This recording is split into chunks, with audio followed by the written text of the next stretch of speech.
Ronald Reagan running against Jimmy Carter in 1980. Are you better off today than you were 4 years ago? Are you better off today than you were 2 years ago? I think a lot of Americans are shaking their head no right now. Joe Biden, 2 years in office today, in some ways historic, in some ways downright depressing. Now joining us now for more is House Foreign Affairs Committee member, Tennessee Congressman Tim Burchett. Sir, good morning to you. Congressman, welcome back. Charlie is with us as well. Charlie's with us. What is that, a Cocker Spaniel? Cavalier King Charles. I don't know the dogs. I wish I knew dog breeds better. Like if that was a golden retriever, I'd be like, yeah, golden retriever. Oh, look at that. He can't go out back much because we've got coyotes. I'm afraid he'll be a Scooby snack. Oh, so, we don't want that. No. By the way, I should let the viewers know that during the commercial break, Charlie was a lot more vocal than he is right now.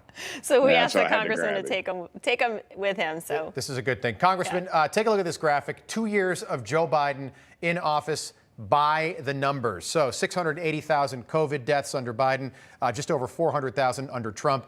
Fewer news conferences than his three most recent predecessors. 197 days he spent in Delaware on vacation. That's the most over a 2-year period for any president in the last century. Gas price, $3.36 a gallon is the national average today. It was $2.39 on Inauguration Day 2 years ago. Look at the southern border. Over 4 million illegal immigrants have been apprehended. Those are the ones that we know about. And our debt has gone way up. It's over $31 trillion now. It was at 27, which is not a good number, but it was at 27 on his first day in office. How do you see Joe Biden's first 2 years as president? Well, I, for one, am glad he takes those vacations. It would be so much worse if he was actually had his hand on the till up there in Washington. I think it's been a disaster, really. I don't think he's cognitively with it. You and I have talked about that many times, and here again, we're getting ready to take on more debt. His transportation bills, over $1 trillion, had very little to do with transportation. The southern border is a disaster. Charlie's a disaster. Get out there, boy. And but no, everything he's touched and of course he won't answer for anything. Which to me, some of the national media, they're co-conspirators in all this. The illegal aliens coming over our border. The price of fuel is still up. We're still. Our enemies don't fear us, and our friends don't respect us anymore. And we're back under pre-Trump era right now. Yeah, Congressman, the list can go on and on, right? I mean, yesterday, the president finally speaking about those classified documents, saying he has no regrets. We've been asking, the media has been asking about a list to see who has gone to the president's home in Delaware. The White House saying there's no list. Yet yesterday, the Secret Service came out and said, oh, no, we do have a list if Congress wants it. What do you make of that?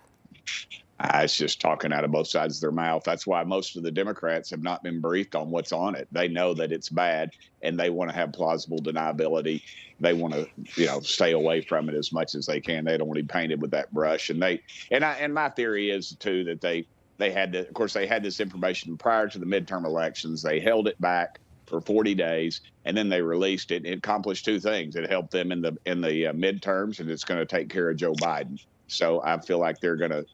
Very Clinton-esque, as I've stated, way to get rid of Joe Biden. But that's pretty much, to me, what's going on. Congressman, take a listen to CNN on the frustration among reporters in the briefing room over the past couple weeks. I mean, I think that there's a frustration, I can say, generally speaking. I hope I'm not overgeneralizing amongst many reporters, because there has been, I think, a sense that the White House has not been as forthcoming as journalists would like with the information and the timeline. I mean, the first batch of documents were discovered shortly after the midterms. That was not disclosed until CBS broke the story. All right, do you buy it? Because this is the same press corps that bought the Russia collusion hoax, hook, line, and sinker, the Hunter Biden laptop story they wouldn't touch. This is that exact same press corps. How do you see it? Well, it was leaked to CBS. It wasn't something they found because they weren't going to a garage sale at Joe Biden's and found these documents. Let's be honest. Somebody on the inside leaked that. Somebody on his own team, apparently, it was responsible for that.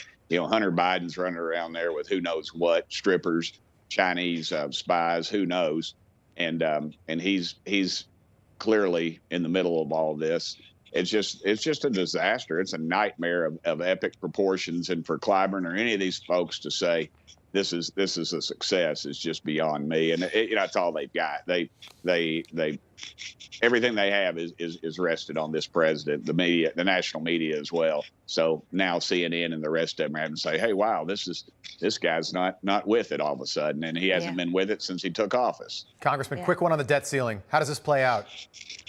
It's going to go right down to the wire like it always did. I voted against raising the debt ceiling under Trump. When I send my daughter Isabel to Weigel's and tell her she can only spend $10, that's our little neighborhood store down here, and she says, I'm going to spend $15. Well, sorry, baby, you can only spend $10, and that's what we got to tell Congress. They'll keep spending it, and they're saying, oh, we're going to bring a clean bill. Well, dadgummit, quit spending all this woke garbage that we don't need. This is ridiculous. The American public's had it with this stuff.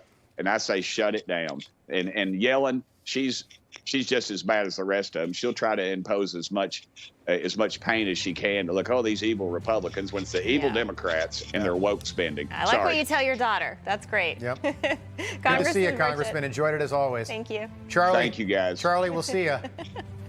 Great dress, by the way. Thank you. Have a good weekend, sir. Great hair, Rob. Ah, there it is. Thank you. Hey guys, it's Rob Carson. Your retirement funds are being threatened with even more losses from record inflation, recession, and skyrocketing interest rates. Fortunately, the highly trained specialists at American Hartford Gold can show you how to protect your savings and retirement accounts by diversifying your portfolio with physical gold and silver. If you call them right now as a special offer, they will give you a free gold coin on your first qualifying order, so don't wait. Call 866-935-4309. That's 866-935-4309, or text Newsmax to 65532. That's Newsmax to 65532.